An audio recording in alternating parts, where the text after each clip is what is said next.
semuanya, kembali lagi di Siniar Kalyana Mitra bersama Windy Zaskia dan episode kali ini bersama dengan Uci Kastuni. Nama saya Uci Kastuni. Oh iya, Iya. kita panggil Uci aja ya? Ya betul, Oke. boleh. Nah, Uci ini tuh sebenarnya tetangga aku guys.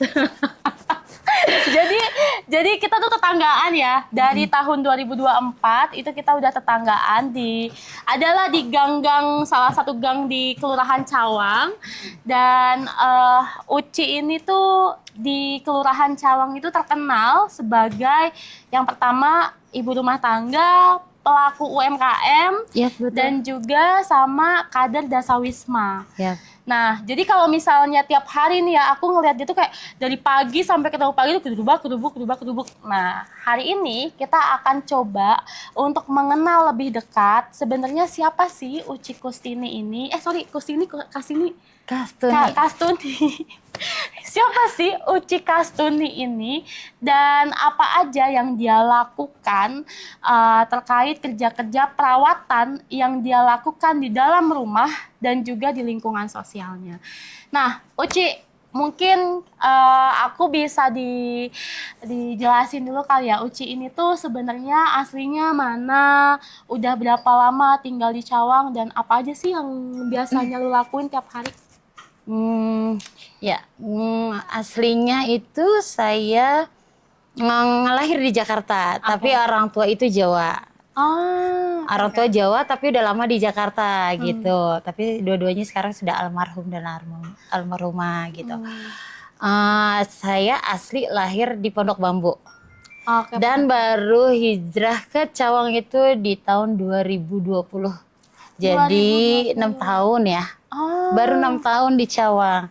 Dan selama pindah ke Cawang itu mulai banyak aktivitas. Barulah ibaratnya di Cawang ini saya hidup gitu ibaratnya. Jadi berkembang gitu kan. Banyak aktivitas, kegiatan-kegiatan.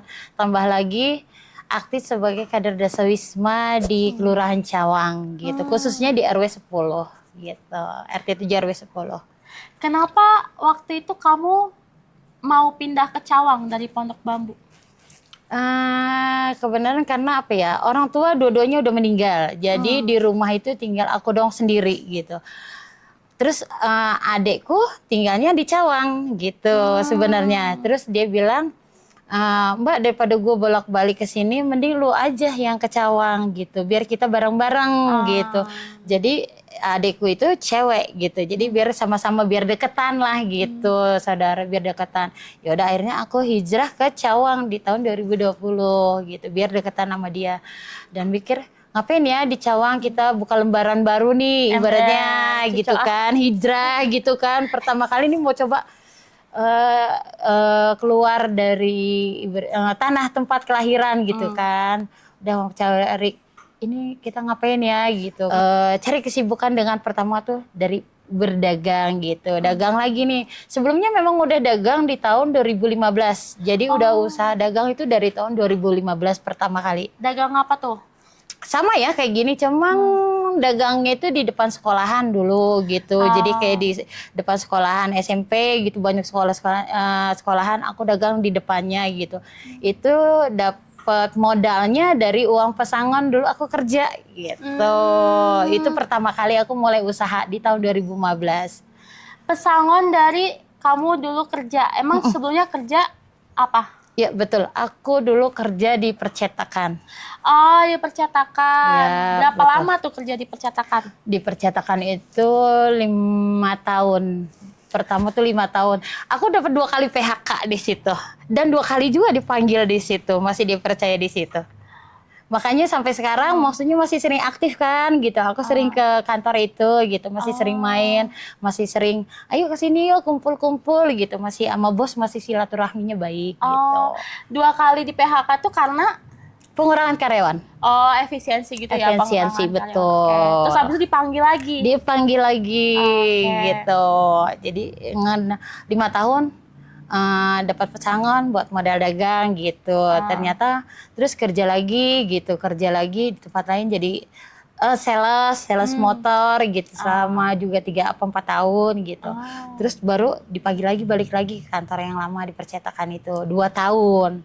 Sampai terakhir 2010 Nah udah makanya terus berhenti ngapain ya lagi gitu. Nah barulah aku pindah ke Cawang. Ke Cawang aktif lagi dengan dagang, cari kegiatan yang positif lah mikir aku gitu sambil jaga anak gitu.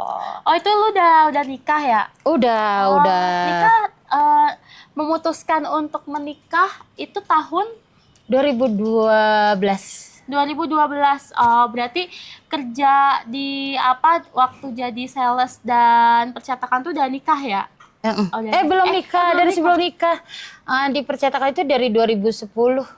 Oh, oke. Iya, 2010 dari habis itu nikah, terus habis itu sempat kerja jadi sales, balik lagi ke percetakan, terus betul. habis itu udah cukup, terus berdagang. Iya, betul. Kenapa lu memilih berdagang? Berdagang ibaratnya simpel ya. Kalau ibaratnya kalau berdagang itu kita yang bosnya. Mau kapan aja libur, ya kan? Mau kapan aja libur, bebas kan gitu. Mau buka jam berapa bebas, mau tutup jam berapa bebas. Gak ada yang ngatur kan gitu kan. Keuangan juga kita yang ngatur sendiri gitu.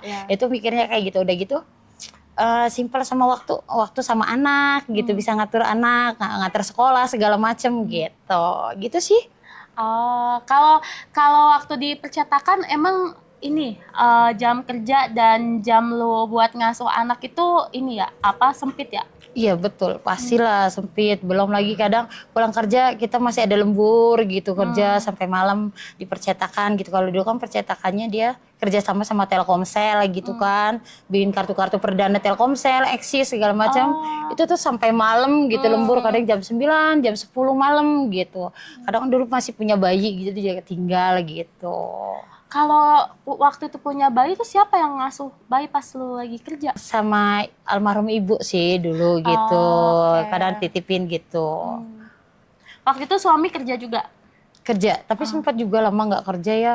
Jadi ibaratnya ya dibilang tulang punggung ya jadi saya gitu tulang punggung gitu. Banyak kan karena suami berapa tahun, 4 tahun nggak kerja gitu. Baru mulai lagi kerja, ntar nggak kerja lagi gitu. Kayak gitu aja, kayak sekarang juga dia masih udah hampir 3 tahun ya nggak kerja gitu. Jadi di rumah penghasilannya ya dengan aku berdagang gitu. Full ya, berdagang tuh iya. Jadi penopang ekonomi keluarga. Betul. Ya. Oh, iya. gue mau tanya.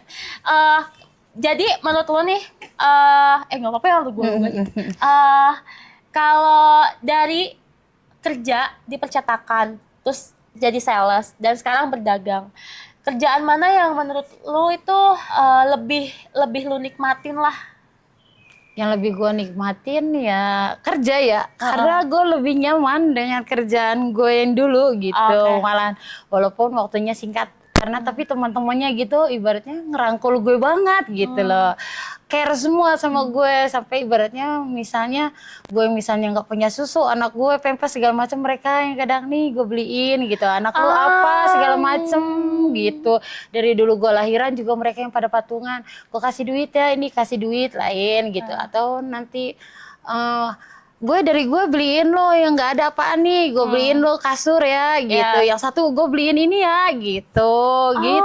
Dan sampai sekarang walaupun gue udah nggak kerja di situ lagi gitu, ibaratnya care-nya masih, gotong royongnya tuh masih kuat ya berarti ya dari dulu sampai banget persaudaranya tuh masih banget. Jadi kayak benar-benar bukan rasa teman, jadi kayak rasa benar-benar keluarga. Bener. Mau dong kenalin sama teman lu, gue juga mau. Coba tahu kan, gue kalau misalnya mau punya rumah kayak, lu butuh kulkas nggak? Botol. Benar, bisa. Berarti masih kumpul ya sama teman-teman masih. Jadi kalau misalnya dia ada acara gitu-gitu, gue lagi ditraktir makan nih, lu datang ya ke sini gitu. Gue ada acara nih, lu datang ya ke sini, gue mau karaokean segala macam gitu. Gue mau makan enak, masuk gue mau makan enak, lu enggak gitu. Jadi masih ingat kayak gitu aja dari hal kecil gitu mikirnya. Gue nih makan di traktir orang nih, gue mau makan enak, masa lu enggak sih gitu. Jadi masih walaupun udah nggak kerja lagi gitu, dia masih ngubungin gue gitu. Nah, kenapa lu lebih enjoy kerja di percetakan dibanding berdagang? Kalau berdagang berarti jam kerjanya jauh lebih ini ya?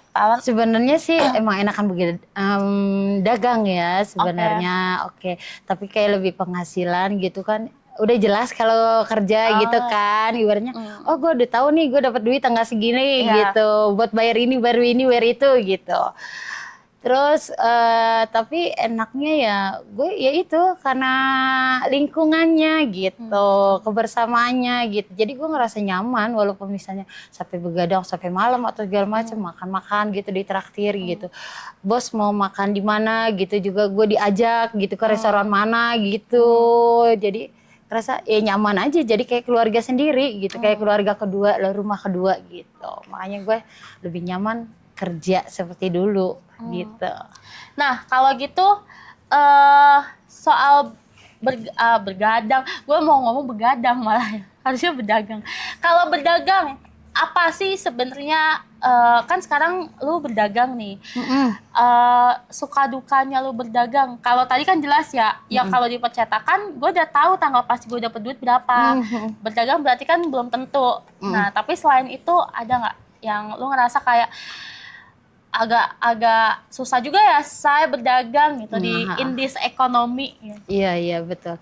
Jadi kalau berdagang enaknya ya itu ya yang tadi gue bilang, waktunya kapan gue ngatur gitu kan, mau lo buka jam berapa tutup jam berapa itu gue ngatur gitu kan, ibaratnya gitu.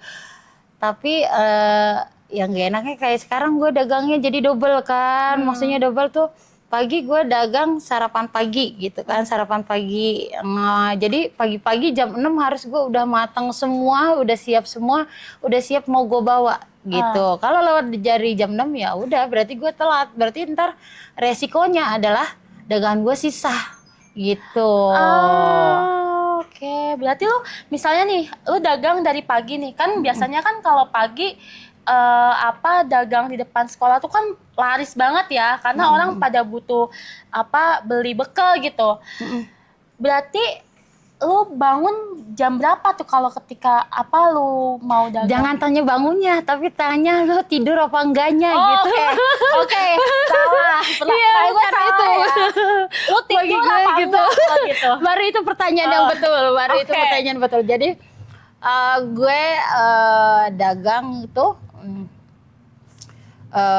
mulai masak dari jam 11 gitu. Tutup warung kan gue jam 11 kalian di rumah kan, dari sore dari jam 5 buka, tutup jam 11, jam 10, jam 11 itu baru gue mulai masak nasi sampai masak pokoknya sampai setengah 6, pokoknya jam 6 gue harus sudah siap semua, harus sudah gue bawa ke lapak gitu, di lapak jadi harus sudah siap. Kalau gue telat dari itu ya resikonya adalah itu gue bilang makanan gue jadi sisa karena udah lewat waktunya, anak-anak udah pada masuk kan, 6:30 anak sekolah udah pada masuk gitu. Oke, jam 11 lu mulai masak. Jadi jam 11 tuh tutup warung. Dilanjut lu masak buat besok pagi tuh lu jualan. Masak itu dengan banyaknya dagangan berapa jam lu masak? Dari jam berarti 11 dari jam 11 sampai jam 3, pokoknya sampai jam 5 kelarnya lah pokoknya gue. Jam 11 malam sampai jam 5. Beneran lu gak tidur berarti ya? Iya, kadang gue tidur tuh karena ngilangin ngantuk aja sih, biar biarnya nggak oleng gue gitu ngerjainnya gitu kan. Biar gue fokus gitu ngerjainnya, masak segala macam. Jadi gue tidur ya cuma sejam gitu biar gue nggak terlalu pusing gitu. Kalau nggak tidur kan jadi larinya pusing kan gitu. Betul. Otomatis gue kerjaan gue juga jadi nggak fokus karena gue pusing ngantuk segala macem gitu. Jadi gue kadang gue tidur dulu sejam. Kalaupun itu sempat. Tapi kalau misalnya lagi ada pesanan, ya otomatis gue nggak bisa tidur gitu. Mau nggak mau biar kerjaan gue kelar, deadline-nya tuh tepat gitu. Mau diantar jam segini, mau di jam segini gitu. Itu lo masak sendiri? Yap, gue masak sendiri dengan ada 10 jenis menu gitu. Jadi banyak. 10 jenis menu lu masak sendiri? Masak sendiri dalam satu malam. Belum lagi ada dengan tugas lain gue sebagai kader Dasawisma. Itu yang bikin gue berat ya gitu. Pusing ya Beb? Oh iya.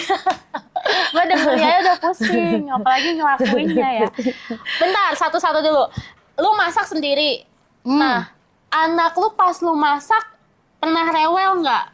Iya, pasti pernah rewel. Ibaratnya dia pingin mamahnya yang nemenin dia tidur gitu. Nah, itu gimana tuh caranya lu nanganinya? Ya kadang gue mau nggak mau ya pasti gue tinggal dulu gitu, gue tinggal dulu, gue ya udahlah urusin anak dulu gitu, atau gue ngurusin buat perlengkapan sekolahnya dia besok gitu, gue giniin dulu gitu. Apa nih besok jangan sampai ada ntar pagi-pagi waktunya mamanya mau dagang berangkat dagang mereka tuh teriak-teriak gitu, ma ininya nggak ada, ma ini nggak ada gitu. Jadi gue tuh semuanya udah disiapkan dari malam gitu, semuanya. Pembagian kerja sama suami gimana kalau di rumah? Di rumah. Jadi kalau masak nasi tugasnya dia.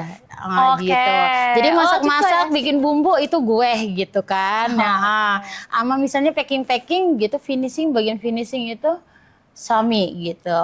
Dia yang ini, tapi kadang sambil gue ya kontrol gitu ya. Oh ini kurang ini gitu. Ini tuh nasinya kurang banyak gitu contohnya. Oh ini harus ditambah, ini pakein telur lagi gitu. Ini pakein saus gitu. Quality control lah ya, yang pegang. Sama bumbu dapur tuh lu yang Iya pegang. betul.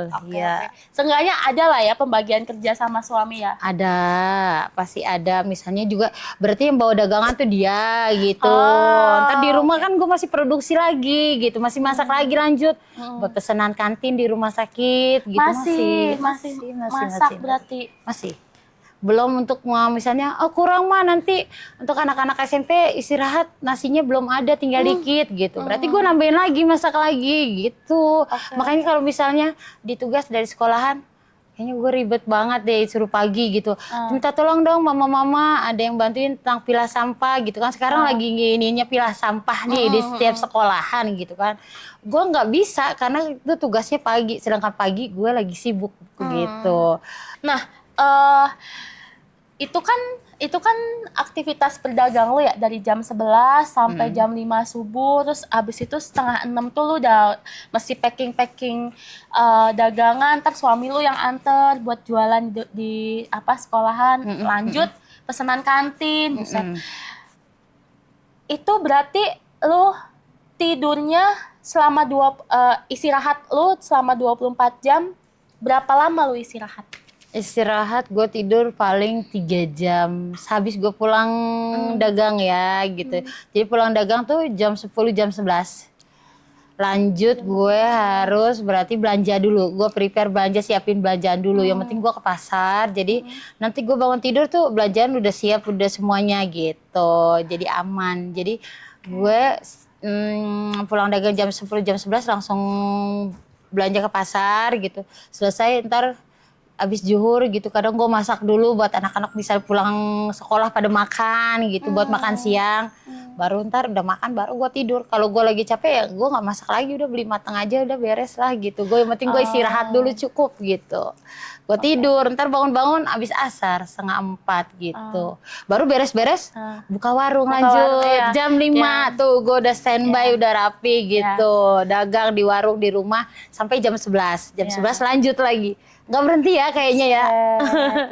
Ya gue tahu tuh pokoknya jadwal warungnya kan kalau di gang gang kampung kita itu tuh Uci ini tuh terkenal dengan nama Mama Zidan. Nah jadi pokoknya kalau warung Mama Zidan ini tuh biasanya memang bukanya jam 4 ke atasan ya. Kadang malah jam 7 habis maghrib tuh baru buka. Iya betul. Itu tandanya lu lagi padat banget berarti ya jadwal.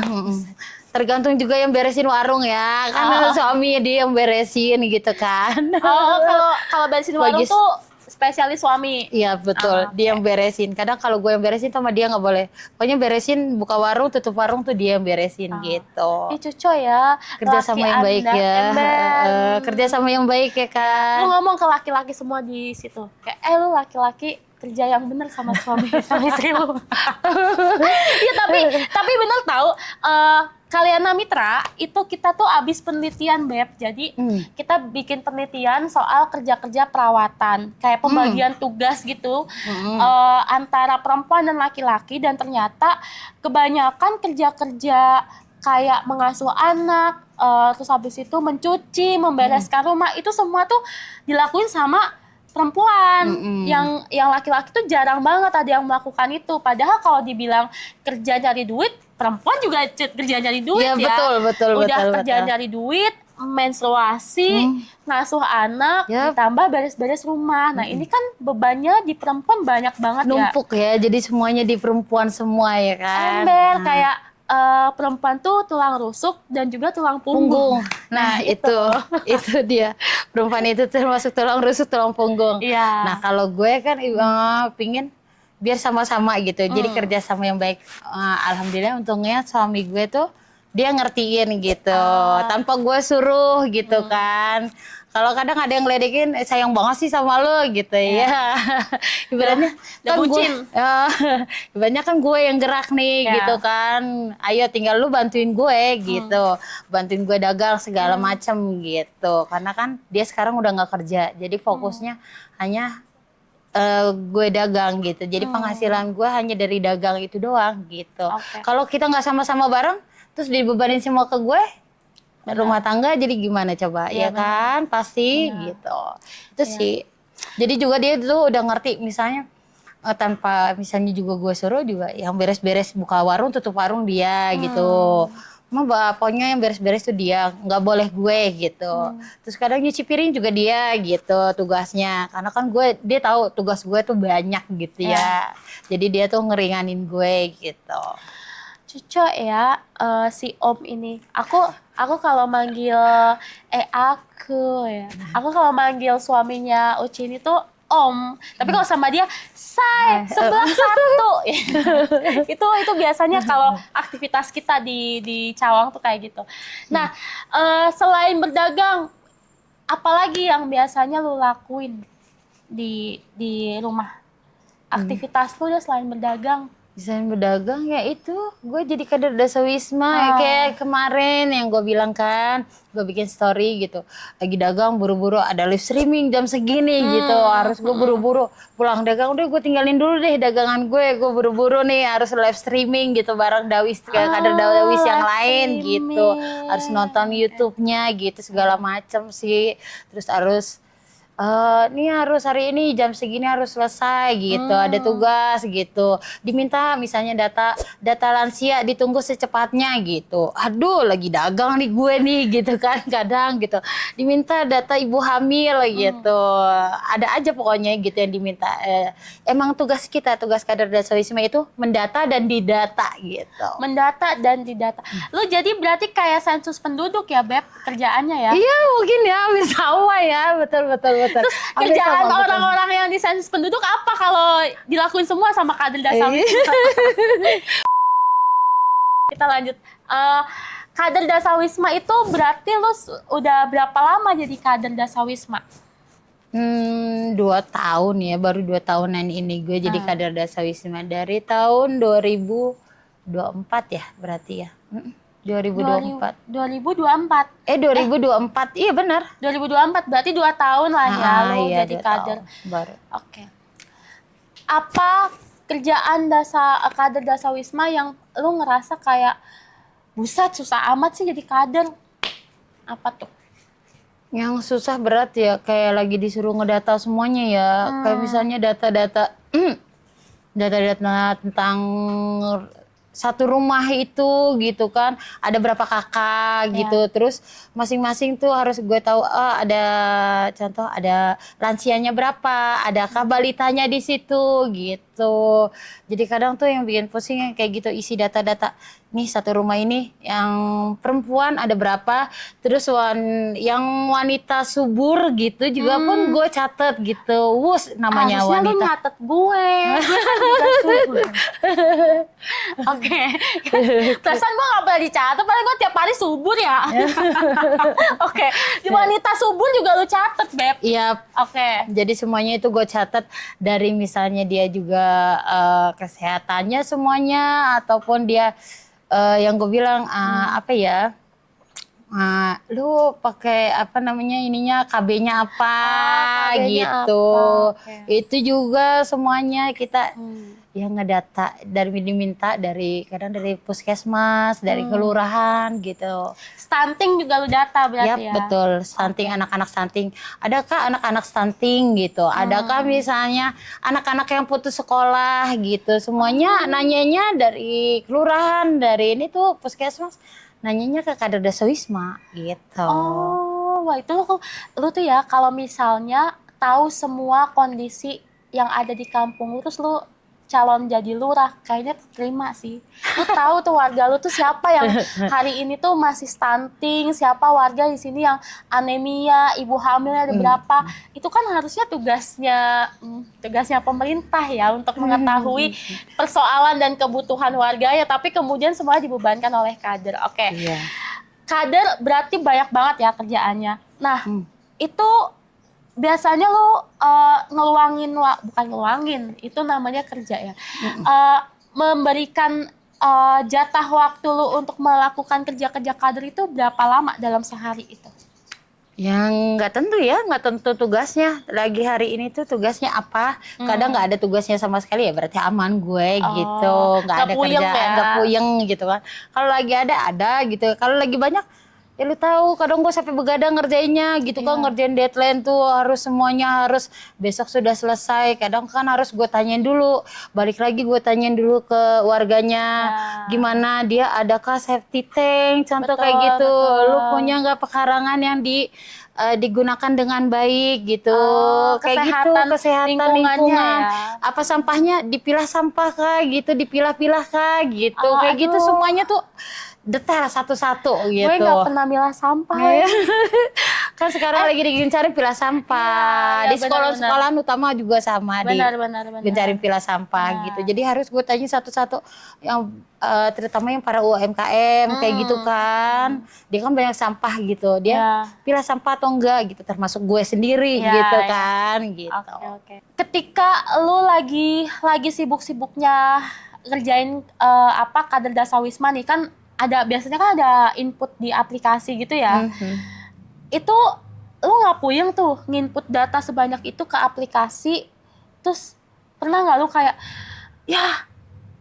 udah diinput tapi misalnya ngehang atau aplikasinya error gitu? Iya, sering banget itu kayak gitu. Belum lagi kadang servernya error gitu. Okay. Karena biasanya servernya error tuh karena ya kerja deadline gitu, dikerjakan di hari yang sama gitu. Jadi semuanya tuh lagi buka aplikasi gitu. Jadi untuk kita masuk juga susah. Kadang servernya aman, ya itu malam baru bisa dikerjain. Nah itu kadang jadinya makanya gue sering kadang begadang. Karena bukannya apa-apa, giran siang kita mau ngerjain itu nggak bisa ngedata, isi data. Jadi baru bisanya itu malam. Baru bisa dikerjain itu sinyal aman, semuanya server juga aman, baru kita bisa ngerjain. Sedangkan datanya yang diminta tuh banyak gitu. Jadi kadang tuh sampai begadang, bela-belain begadang tuh karena itu. Itu kader Dasawisma sering banget ngalamin kayak gitu. Berarti itu akhirnya jadi makin ngurangin jam istirahat lo dong, Beb? Iya dong pasti. Kalau misalnya gue lagi ada kerjaan kader Dasawisma yang deadline banget, yang tugasnya banyak, gue libur nggak dagang. Gue mau nggak mau gue kudu libur, harus konsekuensi dong. Karena kan gue ibaratnya gue dapat OP gitu kan dari Dasawisma. Gue ada tanggung jawabnya dong. Berarti lu kasih tugas ya harus selesai sekarang juga, ya udah gue selesain hari itu juga. Berarti dagang gue disingkirkan dulu, diinin dulu gitu. Pas HP lu ngehang, ini kan berarti input data ini kan pakai HP pribadi ya. Kebanyakan tuh kader diminta input data ke aplikasi, udahlah aplikasinya sering error karena banyak yang akses bersama-sama gitu. Terus akhirnya dia harus malam-malam, tengah malam biar nggak gampang error aplikasinya, tengah malam dia input. Tapi kan kadang kita mah nggak ada yang tahu ya HP orang ya, kadang kan udah memorinya full, tambah aplikasi, tambah lagi kan biasanya kalau data itu ada fotonya juga nggak sih, Beb? Kayak fotoin apa yang dia kayak ada titik koordinatnya gitu loh. Iya. Nah ada kan, itu kan nambah memori penuh tuh. Nah itu kalau misalnya kayak gitu, apa yang lo lakuin? Ya kalau kendalanya di server gitu gue nggak bisa bilang apa-apa ya, gimana ya, berarti gue break dulu kalau kayak gitu. Berarti otomatis ya udah nunggu nanti deh server aman gitu. Ya paling kadang misalnya ini belum kerjain, ini ID yang ini belum dikerjain. Ya udahlah ya gimana ya, sedangkan pas gue lagi kerjain nggak bisa gitu contohnya gitu.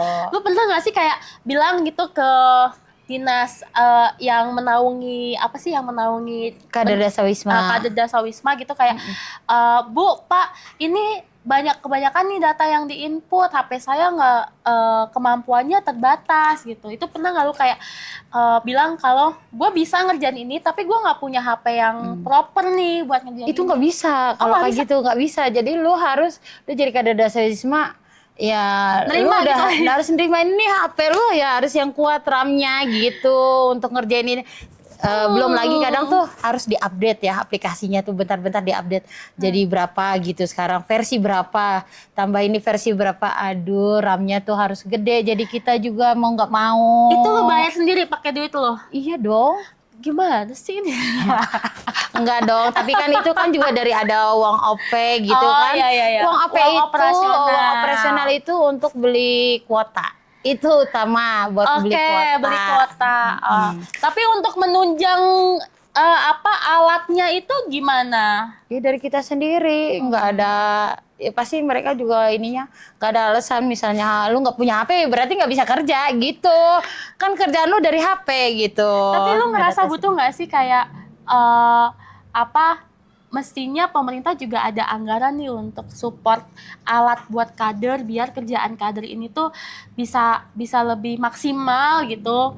Kan orang Kopdes aja dibeliin truk, Beb, dibeliin motor gitu ya. Masa ini kader yang banyak banget kerjaan HP aja nggak dibeliin misalnya gitu. Tapi lu butuh nggak sih kader butuh itu banget lah sebenarnya tuh pingin gitu ya kader Dasawisma tuh dikasih HP gitu ya. Itu banyak kan juga ya kader Dasawisma yang lain tuh pinginnya gitu. Kali kita gitu kader Dasawismanya dibeliin HP gitu kan. Dengan buat apa namanya dengan RAM yang gede gitu. Ya. Karena kalau RAM yang kecil-kecil kita bermasalahnya kadang di situ nggak kuat memorinya atau segala macam. Kita mau download susah segala macam gitu. Belum lagi ntar update terbaru versi terbarunya aplikasi itu.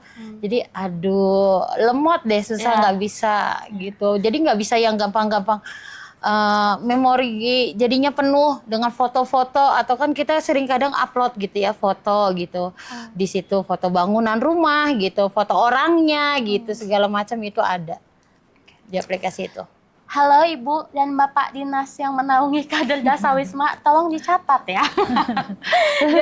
jadi anggaran negara itu juga harusnya dia tidak hanya memperhatikan soal biaya operasional di luar yang udah mereka anggarin, tapi juga maksudnya mereka juga penting untuk menganggarkan support alat bagi teman-teman kader yang sudah berusaha secara maksimal gitu ya. Ya supportnya alatnya juga harusnya ditanggung negara dong. Karena kan sebenarnya data-data yang dilakukan oleh kader ini, diinput oleh kader ini kan juga sebenarnya mensupport pembangunan pembangunan di negara gitu loh. Dan ini kan sebenarnya kerjaan pemerintah yang kemudian dilakukan oleh kader gitu. Jadi harusnya ya kader disupport dong, kan gitu ya. Iya, ya kan, seharusnya ya. Tenang, abis ini kita kayak gitu ya. Naikkan upah kader gitu. Oke, kita kembali lagi ke kehidupan Uci Kastuni yang seorang pelaku UMKM, seorang ibu rumah tangga, sekaligus pencari nafkah utama dan juga kader Dasawisma. Ini kan berarti udah bertahun-tahun nih lo lewatin. Apa sih yang membuat lo ngerasa gue tetap mau ngelakuin semua ini? Gue cuma satu ya, pokoknya gue semua ngelakuin hanya demi anak, udah itu doang satu. Demi anak itu doang satu. Gue misalnya gue cari duit ya juga karena anak. Gue ngelakuin tugas-tugas gue kan juga gue dapat OP gitu, kan juga untuk anak juga gitu. Pokoknya yang gue lakuin tuh semuanya untuk anak. Udah cuma gue itu doang sih, nggak ada yang lain buat gue. Full buat anak lu dua anak lu ini ya. Oke. Agak terharu ya Beb. Tapi menurut lo nih dengan banyak banget nih kerjaan yang udah lo lakuin, terus habis itu jam istirahat yang harus lo korbankan gitu demi memastikan kehidupan anak itu lebih baik gitu, memastikan anak ini bisa berkembang seperti apa yang mereka inginkan gitu kan. Lo harus bekerja keras terus. pernah nggak sih lu juga berpikir kayak gue juga pengen dong menikmati hidup gue sebagai seorang Uci Kastuni? Pingin ya, contohnya misalnya kayak Sabtu Minggu waktunya gue berarti libur dagang nih kan. Gue pingin bahagian diri gue sendiri. Itu kayak contohnya gue berarti gue biasa nggak tidur. Sabtu Minggu gue pingin bangunnya siang gitu kan. Berarti gue merdeka nih Sabtu Minggu gue gitu kan. Di hari Sabtu Minggu kadang gue pingin bosen gue setiap hari tuh di depan kompor melulu ya kan gitu. Gue kadang ayolah ngajak gitu atau kemana kek, nggak perlu yang kadang yang mahal gitu ya, maksudnya kita cari ngajak anak-anak gitu kayak ke Taman Eco Park gitu yang gratis, atau ayo kita ke BKT ajak sekedar jalan gitu doang, atau mau ke mall yaudah ayo ke mall beli apaan gitu, atau cuma sekedar beli mixo ayo, atau cuma sekedar pingin makan ke KFC atau segala macam, ya udah yang penting kan gue bilang gue cari duit itu untuk anak, jadi nyenengin anak-anak minta apa ya udah ayo, tapi alhamdulillah mereka sih ngertiin, nggak pernah minta yang macam-macamannya itu. Dan kalau yang masalah dagang banyak suka dukanya ya, suka dukanya ya kalau juga misalnya dagangan nggak habis, apalagi dengan bahan pokok, belum lagi juga persaingan yang makin ketat gitu ya, kayak ibaratnya lo di sana jualnya 10.000 gitu, gue naikin dikit ya otomatis pelanggan kabur dong gitu. Betul. Kayak gitu sih, belum bahan pokoknya naik gitu. Kayak kemarin sempat harga plastik yang naik banget gitu kan. Aduh ini gimana nih gitu, harga plastik tuh naiknya 2 kali lipat gitu. Enggak, bukannya naik ya, menurut gue itu ganti harga karena 2 kali lipat harganya dari harga sebelumnya.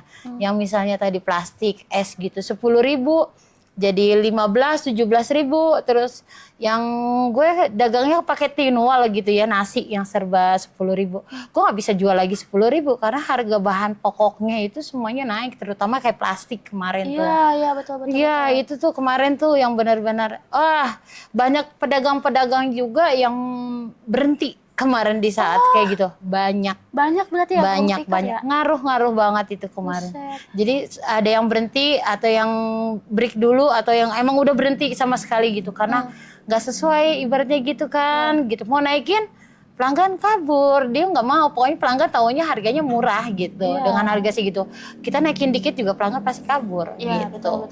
Itu dilemanya kadang di situ, kadang gue juga naikin sekarang misalnya yang biasa gue bawa 30, bawa cuma separohnya aja 15, masih sisa 8. Lakunya cuma berapa piece doang gitu. Kayak gitu kan kadang modalnya nggak balik. Kayaknya juga lebih lagi tuh yang bikin gue sedih, kayak rasa capek gue begadang gue semalaman tuh nggak kebayar. Itu banget yang bikin gue kadang tuh ngenes itu doang sih paling.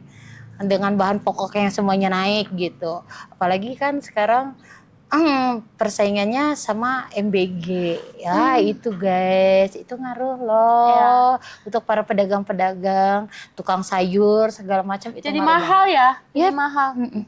Oke, berarti justru selain harga bahan pokok yang naik itu juga karena sebenarnya persaingan sama MBG ya Beb. Iya ngaruh banget itu ke para pedagang-pedagang UMKM sama pedagang-pedagang di pasar tuh ngaruh, karena kayak stok kenapa harganya di pasar bisa naik, harga sayuran naik? Karena di pusatnya itu, ibaratnya di pasar induk, itu barang dan sayurannya nggak ada, stoknya nggak ada, karena udah diborong semua sama MBG. Nah itu yang bikin mahal. Tuh yang bikin mahalnya karena itu. Jadi dengan kondisi hari ini, di mana UMKM hari ini diminta untuk survive sendiri gitu, tetap berdagang di tengah harga sembako yang makin tinggi, harga bahan pokok yang makin tinggi, ditambah lagi kita kan perempuan ya Beb. Kalau di perempuan itu kan selalu yang dipikirin nggak cuma diri sendiri, tapi juga anak, keluarga gitu. Nah, menurut lu nih, gimana sih caranya teman-teman perempuan yang ada di sana itu bisa bertahan kayak lu hari ini? Mentalnya sih kayaknya kudu mentalnya Harus kuat. kuat biar nggak biar tetap waras gitu Ya. ibaratnya ya, karena dengan banyak nih belum ini naik ini belum, jadi ntar dagang kita sisa segala macam dengan semuanya pokoknya jadi satu, belum ada misalnya masalah di rumah tangga atau segala macam, belum tugas dari kader Dasawisma gitu. Betul. Tugas-tugasnya aduh gue pokoknya yang penting waras deh, atau cari bahagiain diri sendiri aja deh, gimana caranya gitu. Lu ibaratnya lu mau jalan-jalan ya silakan, itu yang bikin lo bikin happy gitu, biar otak lu fresh atau segala macam. Atau lu mau jejingkrakan gitu, gue sih bikinnya gitu doang sih. Lu mau karaokean sendiri ya terserah, bebas, yang penting lu happy sendiri aja deh. Hidup udah sulit jangan dibikin sulit gitu kan. Sama ini nggak sih sebenarnya dukungan suami itu kan penting banget ya, kayak kita tuh kan hidup ketika berkeluarga nggak sendiri ya artinya. Enggak, Jadi iya kayak betul.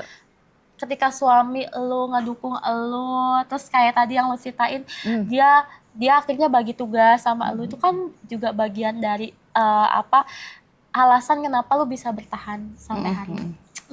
Keren. Iya betul. Aduh. Jadi ya termasuk dia ya, termasuk gue bertahan sampai sekarang ya karena dia ngebantuin gue.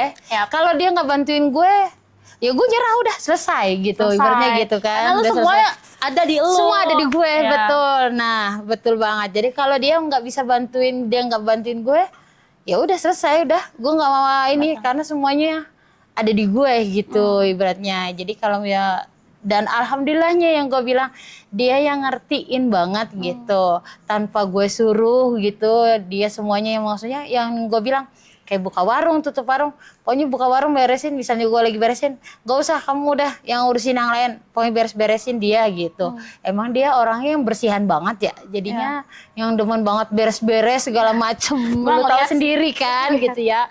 Yang nyuci piring juga dia gitu. Tapi kalau dia lagi enggak ya udah berarti gue gitu. Gue sih nggak pernah yang nyuruh atau gimana. Nyuci pun juga dia gitu, karena udah tahu kadang. Jadi dah waktunya istirahat istrinya gitu, biarin dah dia istirahat. Kayak capek banget gitu, biarin gitu. Dia gue nggak ini, dia ngerjain gitu. Jadi kerja sama yang baik lah. Jadi kadang orang lihatnya, lu bucin banget sih laki lu kayaknya gitu kan gitu. Padahal sebenarnya kerja sama yang baik dalam rumah tangga kalau menurut gue gitu ya. Ya, tapi menarik ya. Ini sekaligus sebenarnya kita tujuan kita kenapa mau bikin siniar Kalyana Mitra hari ini adalah kita pengen sebenarnya ngedengerin pengalaman yang tadi lu ceritain, Beb, bahwa sebenarnya jadi perempuan dengan udahlah kita dikodratkan gitu ya oleh Tuhan, hamil, melahirkan, menstruasi ya kan, terus memproduksi air susu ibu, ditambah kita juga ada kerja-kerja kayak mengasuh anak, yang itu sebenarnya bukan kodrat dari Tuhan, tapi itu bisa berdua, maksudnya betul. punya anak, bikin anak aja berdua. Nah, ngasuhnya masa sendiri kan gitu ya. Nah, ini yang sebenarnya kenapa siniar Kalyana Mitra itu akan terus kita siarkan gitu ke masyarakat luas, karena kita pengen ngedengerin pengalaman banyak sekali perempuan yang mungkin nggak seterkenal artis-artis gitu, tapi justru punya pengalaman yang nggak kalah hebatnya seperti Uci Kastuni, yang dia perempuan, ibu rumah tangga, pencari nafkah utama, UMKM juga dia lakuin, kader Dasawisma juga dia lakuin, panitia Agustusan juga dia lakuin gitu. Jadi banyak banget kerjaannya, dan ternyata alasan kenapa kemudian perempuan sampai hari ini tetap bertahan di tengah banyaknya beban yang dia harus topang gitu, di tengah situasi ekonomi yang makin sulit, itu justru bukan hanya untuk dirinya, tapi ternyata juga untuk anak, untuk keluarga. Jadi nggak pernah tuh perempuan tuh hidup untuk dirinya sendiri. Nggak, betul. Ya kan? Seorang perempuan itu nggak pernah memikirkan untuk dirinya sendiri. Itu yang utama ya. Itu seorang perempuan, apalagi seorang ibu, itu yang diutamakan adalah anak. Ya, adalah keluarga. Gimana keluarga itu bisa tetap harmonis, tetap kebutuhannya terpenuhi segala macam. Itu ibaratnya jantungnya rumah tangga itu adalah seorang istri. Betul, betul, betul. Makanya kenapa banyak sekali sebenarnya ketika ada kondisi krisis gitu ya, atau bencana, perempuan tuh nggak pernah nyelamatin diri sendiri kan, dia nyelamatin anak dulu gitu, baru dirinya gitu. Dan ini yang sebenarnya penting, kenapa pembagian tugas antara perempuan dan laki-laki di dalam rumah tangga itu penting, karena nggak bisa perempuan itu harus dibebankan setiap saat, setiap hari, seumur hidupnya dia yang melakukan itu semua, bisa mati kita Beb, ya kan? Jadi makasih banyak Uci udah sharing pengalamannya, dan makasih udah kasih pesan ke teman-teman di luar bahwa pembagian kerja antara perempuan dan laki-laki itu penting, karena kerja-kerja perawatan itu tidak hanya urusan rumah tangga, tapi ini kader Dasawisma tuh kerja perawatan, karena memastikan kesehatan, kesejahteraan lingkungan, masyarakat itu juga harus dijamin, dan itu harus dilakukan tidak hanya ke perempuan tapi juga oleh laki-laki. Ya, makasih banyak Uci. Terima kasih juga sudah diundang kemari. Terima kasih Tetangga atas gue waktunya gitu kan. Ini tuh sebenarnya obrolan sehari-hari, tapi udahlah mending kita bawa aja ke siniar kan, biar orang lain tuh makin kenal siapa Uci dan apa sih sebenarnya kerja perawatan yang dilakukan oleh perempuan seperti Uci. Thank you Uci. Sama-sama. Makasih banyak. Kalau di Cawang atau di sini nggak ada yang kenal nama gue ya. Kenalnya Mama Zidan abis semuanya. ini semua orang kenal Uci Kastuni. Oke, buat teman-teman semua jangan lupa like, comment, and subscribe, karena Siniar Kalyana Mitra akan terus kita siarkan untuk membagikan cerita pengalaman perempuan-perempuan yang ada di Tapak. Makasih, dah. Makasih, sampai jumpa. Makasih.